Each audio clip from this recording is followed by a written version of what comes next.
Hi, everybody. This is Brian Budd here with Simply Bud, and today's video, of course, is Gary, Indiana, and the power outage the last 11 to 12 days. I got a channel, CBS News out of Chicago, to do a little bit of a scene here, and we'll kind of take a look.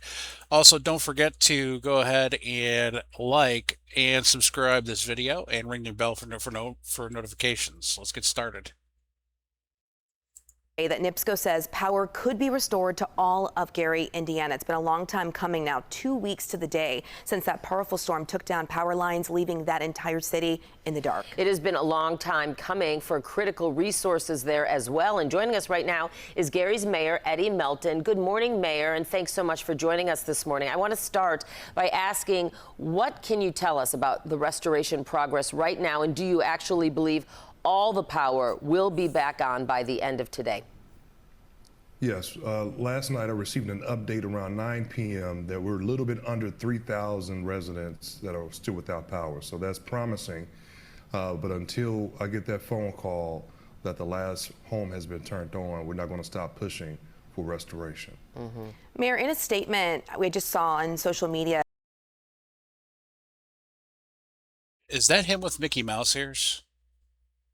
Oh, no, no, no. That's his dad, or that was him. He's a veteran. My bad.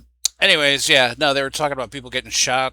That's why the crew workers took forever, and NIPSCO was having to go back and go forth and what have you, and basically it was a big mess. Let's see what he says about that. You spoke to President Trump yesterday. How did that conversation go? And more importantly, how did you get reassurance about the help? Were you promised anything? Did they say they're going to step in to help? Well, the conversation went well. I was joined by U.S. Senator Jim Banks that facilitated the call, and President Trump was very aware of what's going on in the city of Gary. Did not know how severe it was until Senator Jim Banks came and laid eyes on the situation. So we're hoping that President Trump will move the federal assistance through to help the city of Gary, Northwest Indiana, and all of the state of Indiana, because we know central Indiana has also been impacted by severe flooding. I mean, it's so much more than just residents without electricity. There's so many ripple effects, and we know that a class action lawsuit has already been filed against NIPSCO over the outages. Will the city of Gary pursue legal action, and is there a way for you to foresee NIPSCO being able to make up for this somehow? Well, I think all options are on the table. Our legal counsel is looking to see what the governor is doing as well, because the conversations have been had into just probing to figure out how did the process go. And we need to know that. I think everyone needs to know that, especially NIPSCO as well. But what we're doing, we are putting together a list of requests to ensure that customers are at ease after the storm, having a moratorium on disconnections, ensuring that we work towards some type of a credit during the time frame that the power was out. Fat chance. I mean, that was a really bad storm. Um, let's see what X has to say. I'm really curious.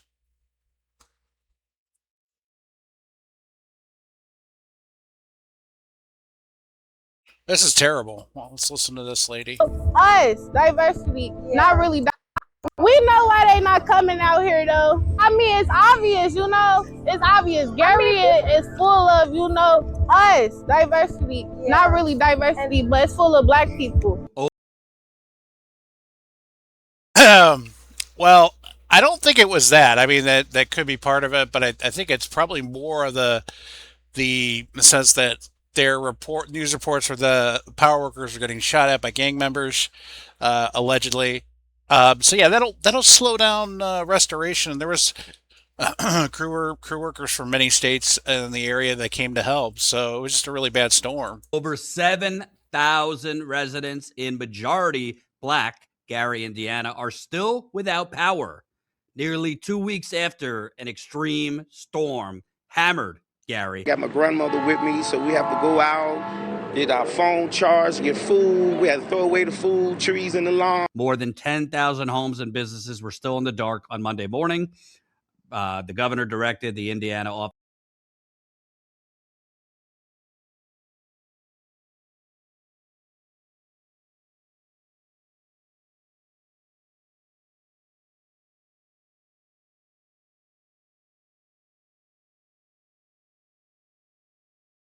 Indiana mayor calls unacceptable for 1,000. I mean, I do agree with them.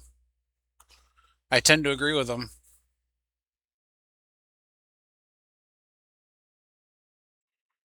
It's just really sad, but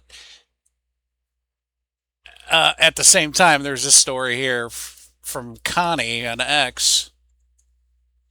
Gary, Indiana has been without power for 11 days. Gary, Indiana is 76% black. Another example of environmental racism. It's so blatant, disgusting. The power outage was caused by severe storms on August 11, 2026, affecting northwestern Indiana and northeastern Illinois. Restoration Gary was further delayed after utility crews were shot on August 14th, temporarily pausing work.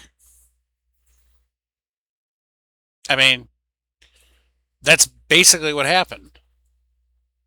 It's environmental racism.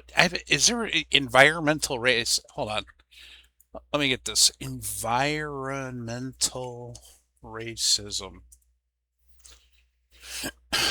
Institutional placement of hazardous waste sites, polluting industries, and environmental hazards in communities of color. Benjamin Chavez Jr. Yes and no. I mean, yeah, there has been that case, but at the same time, they were a powerhouse until the 40s, and then industry left. Who is this guy?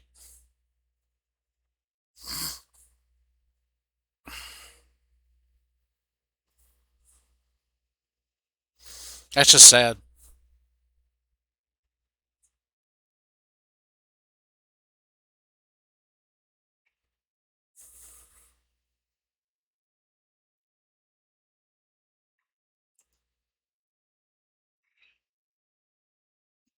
Yep, pretty much. Those are the ones responsible. Um, and also the power companies that you know get the kickbacks to the state.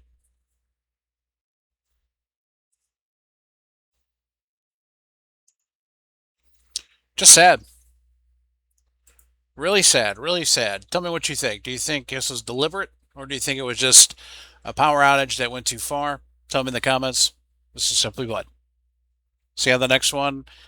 And thank you for joining me. My name is Brian Bud with Simply Bud. Make sure you go ahead and thumbs up, subscribe, and of course ring that bell. I'll see you on the next one.